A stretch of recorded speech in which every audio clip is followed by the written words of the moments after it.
A brief explanation about cross-reverie is given, and Takuma Sakamoto introduces himself and his MMO character Diablo as the true demon lord in the game. Without warning, he's summoned to an alternate world as his MMO character, and his summoners then each kiss him on his left and right cheek. Astonished by his predicament, Diablo's summoners an elf and a Pantherian debate who summoned him. Both believe they were the ones as they followed the summoning ritual procedures, including the kiss. Upon learning this, Diablo is left awe-stricken that he was kissed and regrets not enjoying it further. As the two summoners continue to debate whether who summoned Diablo and unintentionally reveal to the curious Diablo that he's at the top of a large stone tower known as the Starfall Tower. Approaching the bickering ladies, Diablo realizes that for the longest time he's never really talked with anyone all of his life, which leaves him in quite a predicament. Therefore, Diablo decides to act in his MMO character persona and then addresses the two in a haughty manner, ordering the two to shake hands with a smile. Initially hesitant to do so, an overwhelming power forces the two to obey Diablo's command. After this is done, slave collars appear on both of the summoners' necks, which astounds all three of them. At the bottom of the tower, the trio walk and talk about the failed ritual. In it, Diablo realizes that his demon lord ring reflected the enslavement spell onto his would-be enslavers. Detailing to his summoners that magic has no effect on him, the group head to the nearby town to dispel the enslavement spell on them. The elf, realizing that she and her companion haven't introduced themselves to Diablo, she introduces herself as Shara Elt Greenwood, an aspiring adventurer. Her companion, the Pantherian, introduces herself as Rem Galu, and she seeks to improve her skills as an adventurer. Being labeled as a rare summon creature, Diablo denotes that statement and not wanting to reveal himself as a shut-in. Reaching their destination of Faltra City, they check in at the Peace of Mind Inn, where they're greeted by the bubbly innkeeper May. Nauseous over being in what he considers a large crowd, Diablo is further shocked that Shara wants to register a room that's shared with Diablo. The reason behind this is due to the lack of funding they have, and Rem chimes in insisting that Diablo stay in her room as she was the one who summoned him. It's then revealed that the three of them will share a room with a single bed. Contemplating his predicament over the use of a single bed, a woman acquainted with Rem named Celestine Baudelaire and her two followers enter the room. Diablo recalls the name, and Shara states that Celestine is the head of the Mages Association. Remembering Celestine's, or Seals as she wishes to be called, that night at the inn's cafeteria, Seals is brought up to date with everything involving the failed enslavement ritual. She's also informed that Diablo is unable to dispel the enslavement cast on them. After Seals realizes she'll have to research from scratch about a way to dispel the slave collars around Shara and Rem's neck. Diablo asks in an authoritarian manner about her business with them, which causes a rebuke from one of her followers named Galluck. Although internally Diablo is frightened by Galluck, he gives a menacing retort that irks him and is also reproved by his superior Seals. The subject then changes to a brief conversation between Seals and Rem, who declines having more bodyguards be assigned to her despite Seals' well-meant intentions. With that settled with, Seals party leave for the night, and Diablo asks Rem about her relationship with Seals. Rem refuses to speak about it, and Diablo has an epiphany that Rem's secret is related to an important main story event that's best to learn about it beforehand to avoid a preventable disaster in the future. Grabbing Rem and placing her on his shoulder, Diablo takes her back to their room to torture her. Rem reveals that she has the Demon Lord Krebskalm sealed within her body, and Diablo recalls the Demon Lord as the strongest boss in the game. Stating that she wishes to release and extinguish Krebskalm's soul from her body, Diablo then details doing that would kill Rem in the process. Fully aware of Rem's predicament, Diablo vows to help Rem, which gets her emotional as Diablo won't leave her because of her condition. Afterward, Diablo goes on an excursion around the town while reflecting on how he's done everything all by his lonesome due to his nature.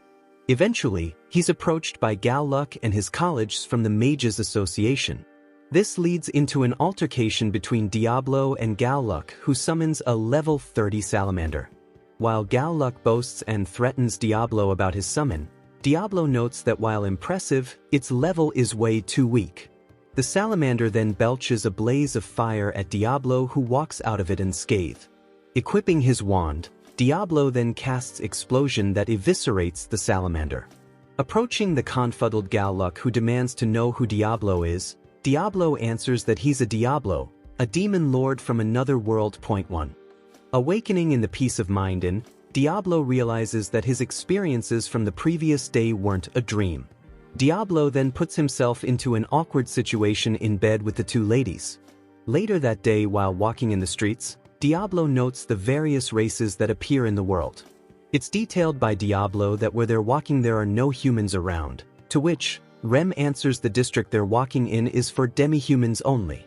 Internally, Diablo notes the race disparity between humans and demi-humans and then asks if levels are the main concept of strength in the world. Shara confirms it, but has yet to learn her level, and Rem claims that she's a level 40 summoner.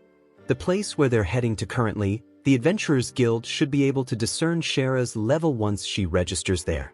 Wasting no time, the trio head to the second floor to register themselves as adventurers. Unable to read, Diablo has Shara register him, but states it as he loads tedious and trivial work, and Shara enjoys the fact as it reinforces that she's his true master. Things, however, get more complicated when a blood seal is needed as the final process. Although he's anxious to do this, Diablo puts on a brave face and what he considers gives himself a tiny cut on his thumb. On the other hand, his tiny cut turns out to be deeper than he anticipated. Next, the group stand before a mirror that appraises their levels. Shara is level 30, much to her dismay. Then Diablo goes next and a scene where the mirror spazzes out occurs. This attracts the attention of the guild master Sylvie, who asks the trio to come into her officer. Inside the office, Sylvie states that due to Diablo's high level there aren't any job requests he can take. However, Diablo is willing to work regardless as he only cares for the rewards. Hence, Sylvie assigns the group to subjugate a Madara snake in the man-eating woods. En route to the woods, the group discuss about the job they've been assigned and how its requester was thought to be Seals from the Mages Association. The subject that changes to Diablo suggesting they should have used a teleport spell or item to reach their destination. However, no such things exist. Finally reaching the man-eating woods, Diablo notes how macabre the woods look in contrast to the game. Just then, Shara details that they're surrounded, therefore, Diablo casts Burst Rain, setting part of the woods ablaze and pulling the ambushers out of hiding. Said ambushers were elves, one of whom Shara knew as Celsior, who claims he's there to rescue her. Celsior aims his bow and arrow at Diablo while demanding he release Shara, the princess of the Kingdom of Greenwood. Demanding answers as to why the elves would post a request at the Adventurers Guild under the Mages Association, Celsior refuses to answer Diablo's question. This leads Diablo to figure that there's only one person who could have orchestrated this. Frustrated by this turn of events, Shara speaks her mind, saying she doesn't want to marry her brother and bear his child. A back-and-forth debate between Shara and Celsior occurs, leading to Diablo retaliate against the elves, who fire off a barrage of arrows at him, but are ineffective. Celsior then uses what is called a Tempest Arrow and fires it off at Diablo. However, that too is ineffective against him.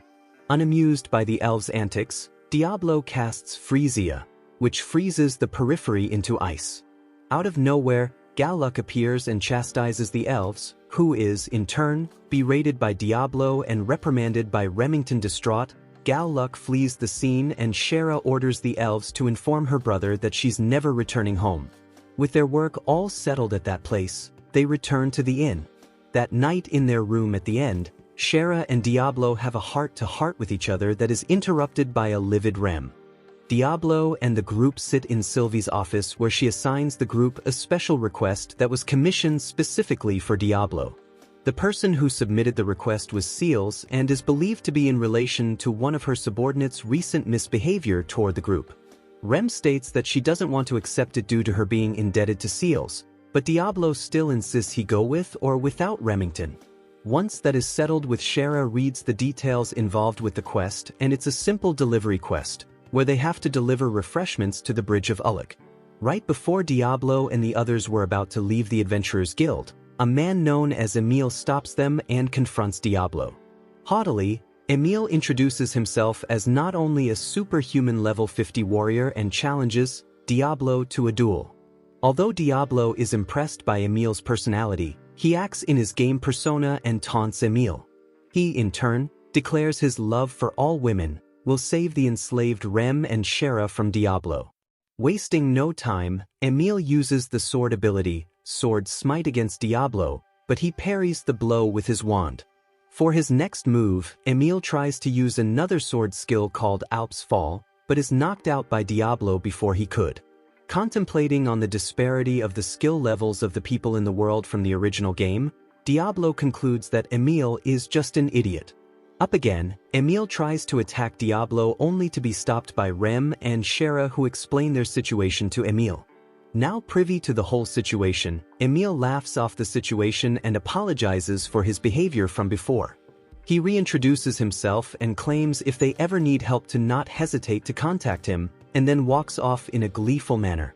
Afterward, Diablo and Shera, with the quest items, head to the bridge of Ulrich, and on their way there, Shera suggests they take a dip in a nearby river. Flustered by the suggestion, Diablo rejects that notion and they continue forth. Reaching the bridge of Ulrich, they're stopped by a group of soldiers who mistake Diablo as a fallen. However, one of the soldiers named Boris recognizes him as the horned demon everyone was talking about in the town. The two then learn from Boris that a fallen with a large army of demons is heading that way. Noting that this sort of event never occurred in the games, Diablo wonders what could have triggered it. Furthermore, Diablo notes that due to the soldiers stationed at the bridge have such low levels, the demons would break through the bridge. On the other hand, the demonic invaders wouldn't be able to damage Faltra City due to the barrier erected there. Shera states that the invasion could be related to the demons wanting to resurrect Krebskulm. Diablo figures they must be aware of Rem's seal.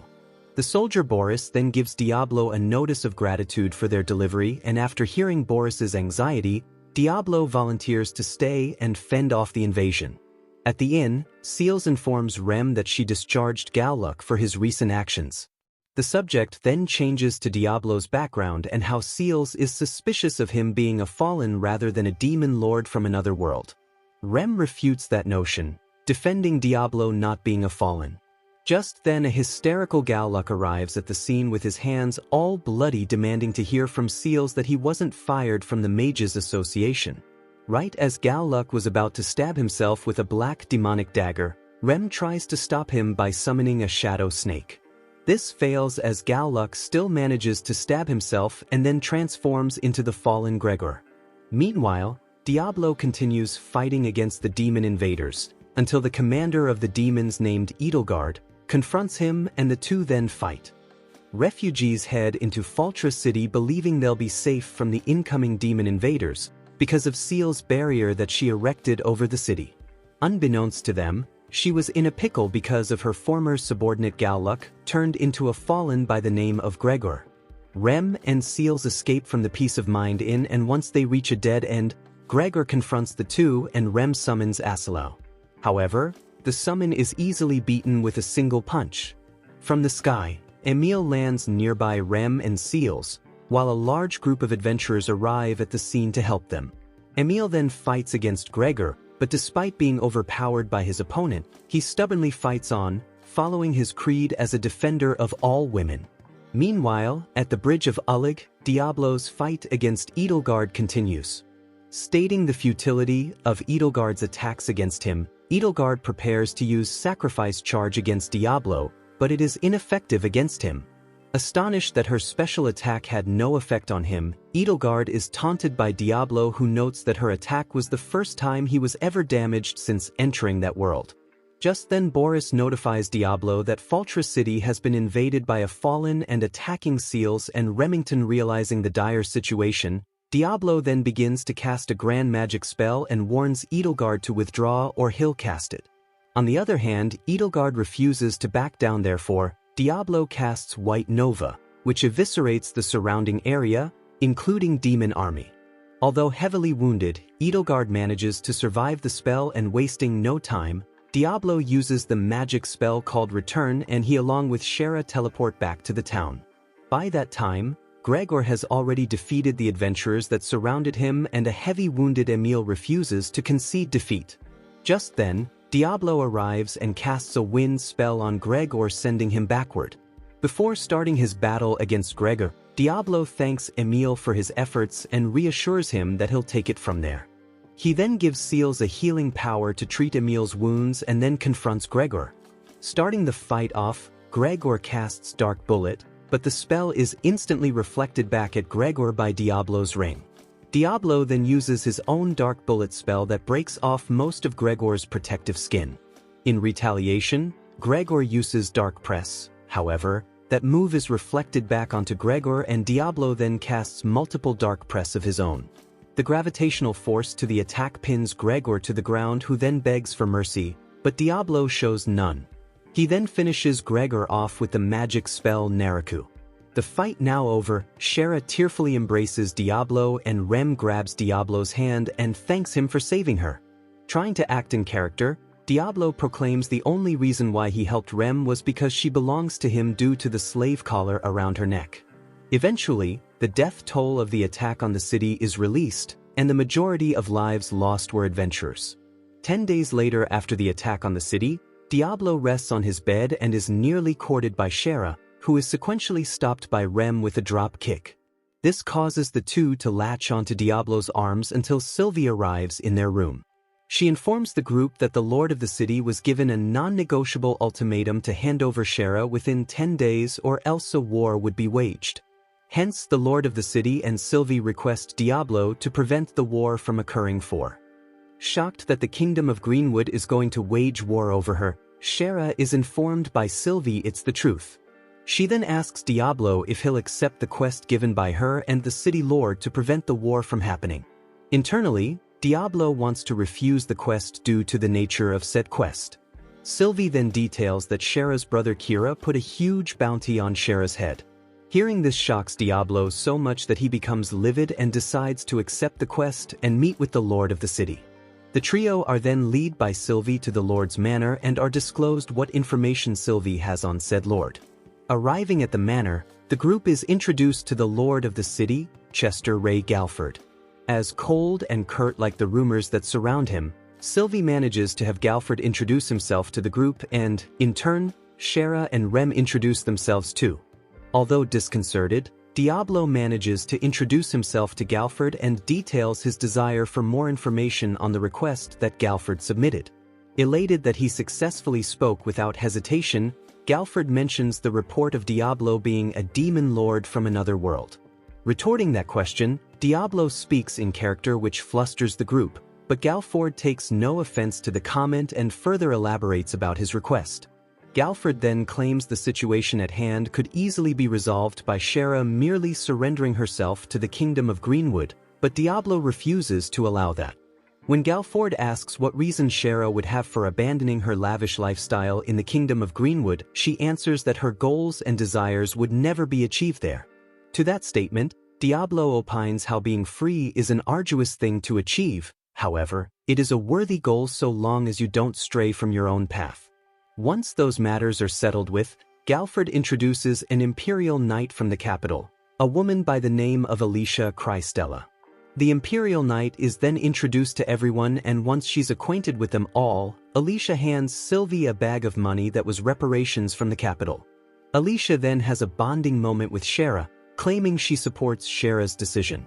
Although Diablo is envious of Alicia's communicative skills, she claims her respect toward Diablo for protecting the bridge of Ulig and Faltra City from the fallen.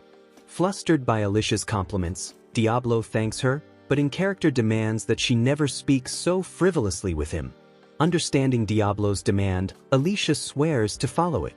Back in the streets of the city, the group head to a weaponsmith. Diablo's intentions are to get a weapon that'll make it easy for him to handle weaker opponents. They do so and Diablo purchases a scythe for himself. Right as they were going to head to an apothecary to buy potions at, the group is ambushed by bounty hunters who kidnap Shera. They're all dealt with by Diablo, Alicia and Emil, who appears at the end. That afternoon, Emil explains that he learned from the Adventurers Guild about the bounty placed on Shera's head by her brother. When asked what are his plans with the group of bounty hunters, Emil answers that he intends to beat some sense into the group for disrespecting women. Emil now out of the picture, which leads to Diablo having a brief moment with Shera over her well-being now that she's a target for bounty hunters. Rem also wedges herself into said moment and Alicia apologizes for her incompetence over the entire fiasco. On the other hand, Diablo orders her to be more self-compassionate with herself and Alicia agrees in a fervent manner, which is the opposite of which that Diablo intended for her to feel. The sounds of someone's stomach growling is heard and surprisingly it isn't Shara's, but Alicia's. So the group head off to get some food while debating on what they want to eat. In the peace of mind in cafeteria, Seals visits Diablo's party to inform them that she's found someone who could remove the slave collars off Rem and Shara's. The person in question is a slave merchant who set up their caravan in the market recently. Alicia chimes in noting the importance of their mission at hand involving the Kingdom of Greenwood. However, Diablo decides that resolving the matter with the slave collars won't hinder their progress with the Kingdom of Greenwood. Afterward, the group at the slave market where Diablo is a tad surprised by the slaves' treatment there. The owner of the establishment Medios greets the group and at first believes that Diablo is trying to sell off one of his slaves. This earns Medios a sharp retort from Diablo whose magical energy starts to exude out of his body, to which Medios notices. Shara also details that she can see Diablo's magical power as well, which shocks Rem and Alicia. Eventually, Medios reads the letter written by Seals about Rem and Shara's situation and agrees to help them. Medios also notices the magical flow coming from Rem and inquires if she got pregnant from a demon. A scene between Rem and Shara occurs and Medios then details that the energy could be from a fallen. Diablo cuts in and demands that they learn how to remove the slave collars from Shara and Rem's necks. Not feeling well, Rem decides to wait outside and is joined by Alicia and they have a heart-to-heart with each other. Back inside the caravan, Diablo learns how to remove the slave collar through magical flow and physical contact. Astoundingly, Diablo makes incredible progress so briskly. Immediately as Alicia was going to retire to her personal room at the inn, the sound of a flute could be heard and from outside their room stands a young-looking male elf. Said elf was Shara's older brother Kira, who cordially introduces himself to the group. Furious at the man, Diablo confronts Kira, noting how he put a bounty on Shara's head and he confirms it. Kira then states that he was informed of a group of bounty hunters' failure to capture his sister. Apprehensive with Kira, Diablo openly states he has no intention of handing over Shara to him, but Kira merely states that he's glad to see his sister in good health. Furthermore, he relays the blame for the bounty being placed and the threats of war on his father. Shara doesn't buy her brother's act, and although Kira acts in an apologetic manner, Rem doesn't buy it either, stating she's inclined to follow Shara's opinion of him. Not wanting to start a scene, Kira leaves, but details he'll return the following day and asks what if Shara decides to return home on her own free will. At the Kingdom of Greenwood, Kira stands on top of a tall tree while playing his flute. When finished, he proclaims that Shara will be his again and she'll bear his child. Diablo has a dream of his childhood, where two kids he thought were his friends were just using him for stronger equipment in a game. Awakening from the dream, Diablo finds himself in a predicament in bed. Afterward, Rem leaves with Alicia to respectively report to Seals and Galford about their encounter with Kira. Alone with Shara, Diablo starts create potions in preparation of the trials ahead of them. Astonishingly, Diablo is able to create potion merely by focusing on the task. During a heart-to-heart between Diablo and Shara, the sound of a flute being played could be heard. In a trance-like state, Shara details that she wants to return to her home of the Kingdom of Greenwood and then leaves on a wagon that Kira just so happened to be riding on. Left disconcerted, Rem and Alicia return to Diablo, who informs the two that Shara has returned to the Kingdom of Greenwood. Wanting to know why, Diablo doesn't answer Rem's question and instead heads back into the inn and lays on his bed depressed over what happened. Later that day, Rem joins Diablo in his room and tries to console him by talking about Shara. Asking if Shara could have been hypnotized by Kira, Diablo confirms it, mentioning that when Kira arrived the sounds of his flute could be heard. Ruminating on his past naive mistakes in regards to what he considered people to be his friends were merely taking advantage of him. Adamant that she wants to get Shara back, Rem asks what Diablo's intentions are, and after reflecting on it, he decides to get Shara back too. Alicia also volunteers to join them as well. Now with a full party, the group sets off to confront Kira. Meanwhile, In a tent in the kingdom of Greenwood, Shara, now captured and chained to the wall, is told by her brother that it's futile to try and escape. This is due to the powers of the elven flute. Kira then interrogates Shara, demanding to know what orders Diablo asked of her. Answering truthfully, Shara informs her brother how the only order she was ever given was to shake Rem's hand with a smile. Nonetheless, Kira is confident that he has Shara in his submission, but just then a giant explosion occurs from outside. Diablo, accompanied by Rem and Alicia, arrive to rescue the captured Shara. Seeing Shara's predicament, Diablo voices his regret in not dealing with Kira before, even if it meant burning everything around him into cinders. He then uses his scythe to free Shara from her constraints, killing the slime in the process. Furious that his guards failed to do their job, Diablo points out that Kira failed to hear the noise from outside earlier. Checking outside, Kira is astonished that not only his guards were defeated, but the surrounding area they were stationed in was set ablaze. Kira demands to know if Diablo wants to start a war with the elves. However, Diablo's motives were to confirm if Shara truly wanted to return home under her own volition. Backed into a corner, Kira summons the Elven Kingdom's treasure, the Hydra, and intrepidly, despite Shara's warning, Diablo steps forth to face off against it. Diablo and his group face off against the Kingdom of Greenwood treasured summon, the Hydra. Although Shara warns Diablo of how dangerously powerful it is, Diablo confidently proclaims he'll destroy it. Noting how the creature wasn't part of the original Cross Reverie game, as was Kira's flute, Diablo finds these discoveries rather exciting.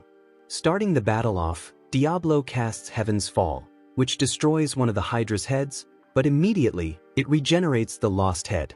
While Diablo processes the last attack used on him, Shara gloats about how he's in control of the situation while the Hydra continues to rampage. Diablo slides under the Hydra's belly and casts Matoi Izuna, which eviscerates the Hydra. The fight now over, Diablo planned to execute Kira, but is stopped by Shara just as a wounded Celsior arrived at the scene and stands in front of Kira in an attempt to protect the prince. Shara states that while she loathes Kira, he's still her family. Disgustedly, Kira flees the scene, only to be beheaded by Galford as he magically appears on the scene with an army of his soldiers. Celsior tries to attack Galford, who knocks him down without effort with a wind spell. Walking toward Diablo's group, he states his reason for killing Kira and then orders his men to deal with the elven soldiers scattered within the forest and capture Shara. Galford refuses to answer and entraps Diablo in a sphere-shaped grid that's a magical spell designed to capture monsters. Intervening, Alicia tries to reason with Galford as the elven forces have, in a sense, surrendered. Just as Galford orders his men to follow through with his previous order, Diablo manages to break out of his confinement by sensing the barrier's magical flow and destroying its core. After a brief talk, Galford and Diablo face off against each other. Immediately, Galford holds a firm advantage over Diablo by maintaining a close distance between his opponent and uses it to unleash a flurry of sword attacks onto the vulnerable Diablo. To counterattack the invasive Galford, Diablo casts Super Mine that forces Galford to move to a more fair distance. Taking advantage of his tactic, Diablo casts multiple Super Mine attacks and lays them across the ground. Just as Galford was about to finish off Diablo with the Heat Sonic skill, Diablo casts Lightning Bullet at Galford, defeating him. Struggling to get up, Galford asks why Diablo won't finish him off. In his character's persona, Diablo answers that he's lost interest in him, believing him to be unworthy of such a thing. Galford then proclaims he'll report him to the Majesty about Diablo. However, Alicia steps in and retorts that she'll submit a counter-report about Galford's actions. Time passes by, and back in Faltra City's Peace of Mind, Diablo recounts all that has occurred after. He laments over not only how being drained of his MP affects his mental state, but how the quest assigned to him would never be settled due to the circumstances behind it involving Galford. Sylvie then arrives in Diablo's room with an alcoholic MP potion alternative, and the two start to drink it. A silhouetted woman slays a group of adventurers, stating her distaste for mortal races, while another man slays people of an unknown village for worshipping the demon lord. Alicia returns to the kingdom of Lyferia Castle, where she runs into Paladin Sadler. The two briefly talk with one another, and just as Alicia tries to excuse herself, Sadler details that if she's returning to Faltra City, he's heading there as well.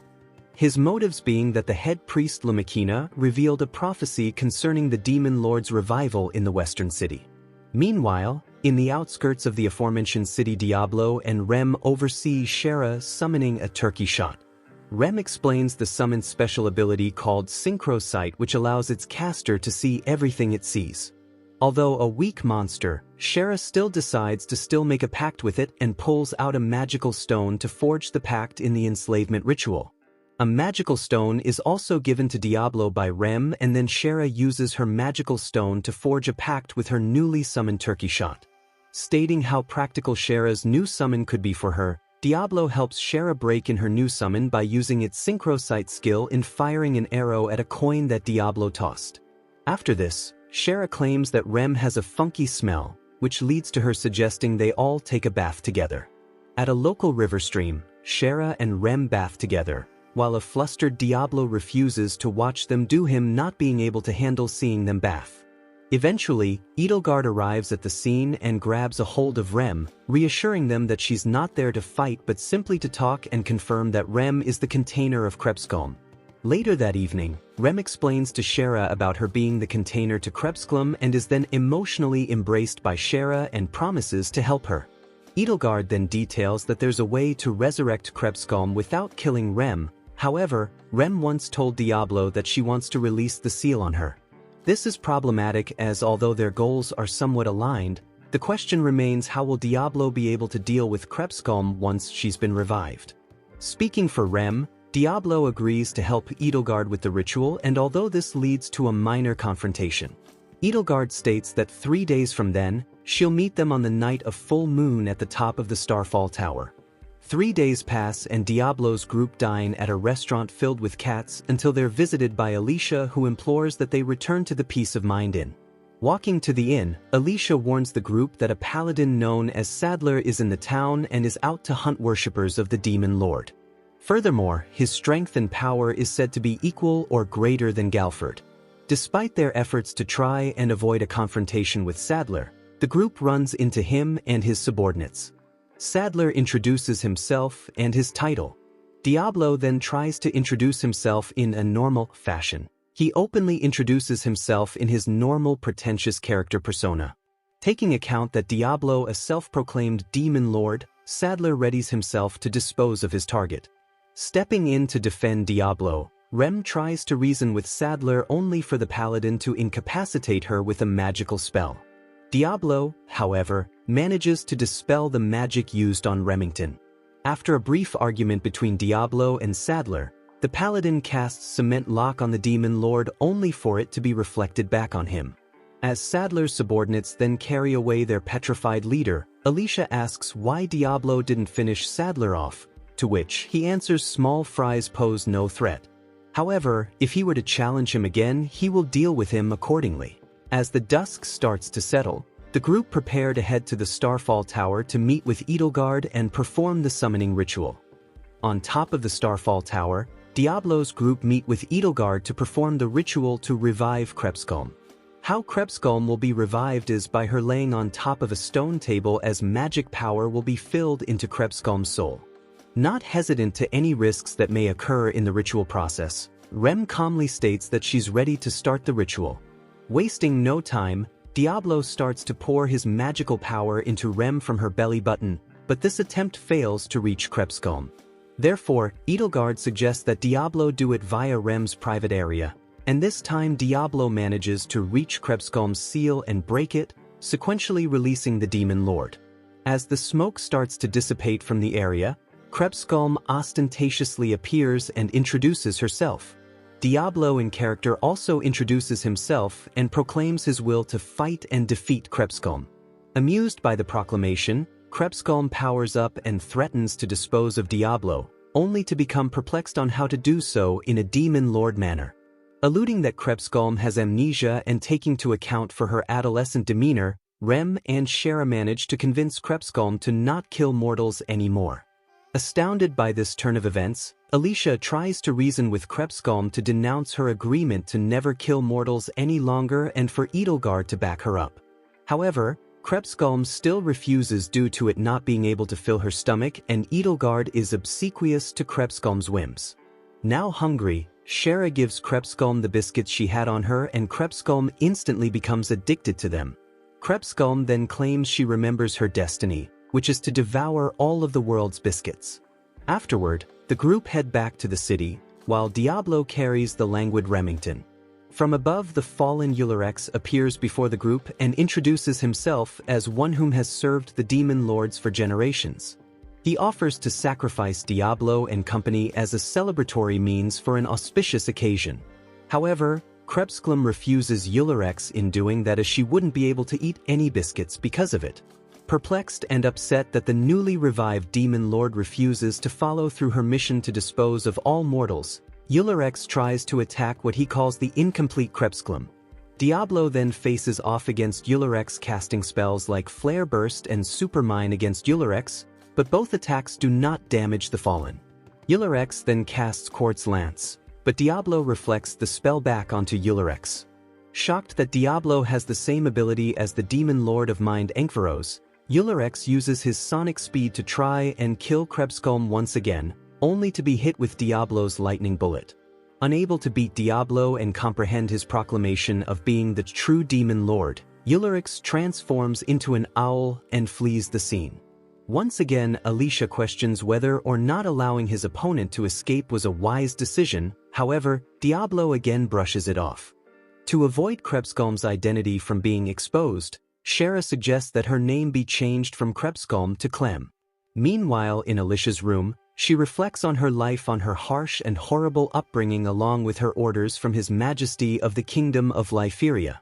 Alicia then calmly states her resolve to follow the Demon Lord's creed to eliminate the mortal races. Elsewhere, Sadler is shown to be free from his petrification. Walking through Faltra City, Shara and Clem sing the Biscuit song together and have Rem join in their song as well. Alicia, quietly with a scornful look on her face, listens as they sing the song together. Later at a cafe, Diablo meets with Seals and the two talk about Clem, who sits with Rem, Shara, and Alicia at another table. Seals states that she's happy that Clem is as innocent as she is, but will keep an eye on her regardless. After this, Diablo and Shara talk about how understanding Seals was toward Clem, but then realize that her, Rem, and Alicia have separated from them. The two find out that they're not in their room at the Peace of Mind Inn, therefore Diablo has Shara wait there until he finds them. Meanwhile, down a dark and narrow alley, Alicia holds Clem by her wrist and Rem states her curiosity as to where Alicia is leading them to. Alicia reveals her true nature and intentions to have Clem regain her memories for her to become the Demon Lord Krebskalm. It's also revealed that Alicia was the one who convinced Galluk to sacrifice himself to summon Gregor into the city. The group is then confronted by Sadler and his subordinates, and Alicia puts on an act that implicates Rem and Clem as Demon Lord worshippers. In retaliation, Rem summons Asalau, but Sadler's subordinates restrain it and Sadler finishes Asalau off. Rem then tries and attacks Sadler, however, he uses his magic to restrain her. As Rem fades out of consciousness, Alicia whispers into her ear that she needs hatred. Elsewhere, Diablo continues his search for Rem, Clem, and Alicia and believes the paladin to be the one responsible for all of them being missing. Eventually, Rem awakens in an iron cage along with Clem that is loaded onto a wagon heading for an unknown location. Clem and Rem then have a heart-to-heart with each other of how Rem and her mother suffered because of Clem's existence. Also, they talk about Rem's ambivalent feelings toward Clem. Soon, the wagon stops nearby a church where Sadler wilts save Rem and Clem. Inside of the church is an assortment of torture weapons, and Rem openly proclaims her refusal to admit that she's a Demon Lord worshipper. Contrary to that statement, Sadler still believes Rem is a Demon Lord worshipper. With Rem restrained, Sadler announces his intentions to purify Rem by slicing off her ears and tail. Rem then tries to plead for help from Alicia, however, she refuses and leaves Sadler to do his business. That night at the Adventurers Guild, Diablo tries to enlist the help of the guild members, but when he does, acts out of character, which puts him in a predicament. It was by the sudden appearance of a young beastman boy that notifies them all of an unnamed Pantherian and a young girl being taken hostage by a paladin. Demanding to know where the boy saw them last, he tells Diablo it was at a church. Diablo then thanks the boy and rushes off to the church. Seals in question concentrates all of her power into the city's barrier. Back at the church, Sadler readies himself to purify Rem, but is attacked by Clem, whose identity as a fallen is revealed. Drawing his swords at Clem, he tries to attack her, but Rem protects Clem by embracing her and taking the sword blow onto her back. Just as Clem promises to deal with Sadler and his subordinates, Sadler stabs several swords into Rem's back. This causes Clem to expel a surge of energy from her body, and Rem then realizes what Alicia meant when she told her that she needs hatred.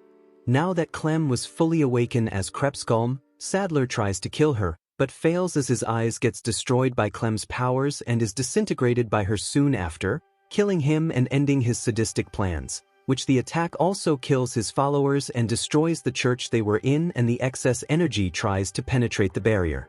Diablo finally arrives at the scene and is then joined by Shara, who managed to locate Rem's whereabouts with the help of her turkey shot. Believing that Rem is in trouble, Diablo hands Shara some healing potions to Shara for her to use on Rem as he goes to face off against Krebskulm. Outside of Faltra City, Edelgard and Ullerex, along with a massive army of fallen, relish the fact that Krebskulm has finally fully resurrected. The two are soon joined by Alicia, who is revealed to be the mastermind behind the entire plot to fully resurrect Krebskulm. As Galford cogitates over the situation at hand, Sylvie visits him and assures him that the problem north of the city will be dealt with and he should focus his energy on the threat to the west.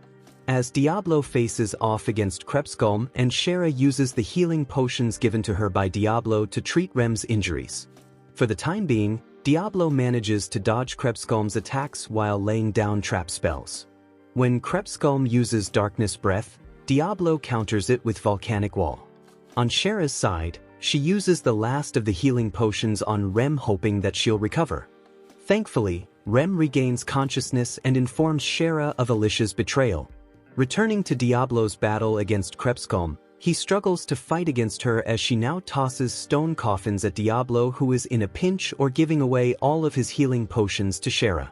Right when a coffin was about to hit Rem and Shara, Emil appears before them and takes the hit. Finally able to set 13 spots to cast his grand magic, Diablo casts Apocalypse Abyss. Although effective against Krebskulm, it was not enough to destroy her. It was thanks to Rem being shouldered by Shara that she manages to reason with Krebskulm, which allows her to revert back to Clem. Surprised that Krebskulm changed into a young girl, Diablo asks if Emil would turn a blind eye to this, but he reassures Diablo that he's an ally to all women.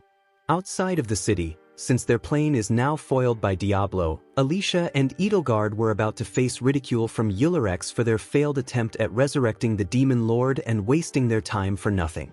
That night in Diablo's room at the Peace of Mind Inn, the group get ready to retire for the night until Alicia appears and takes Shara hostage with a knife.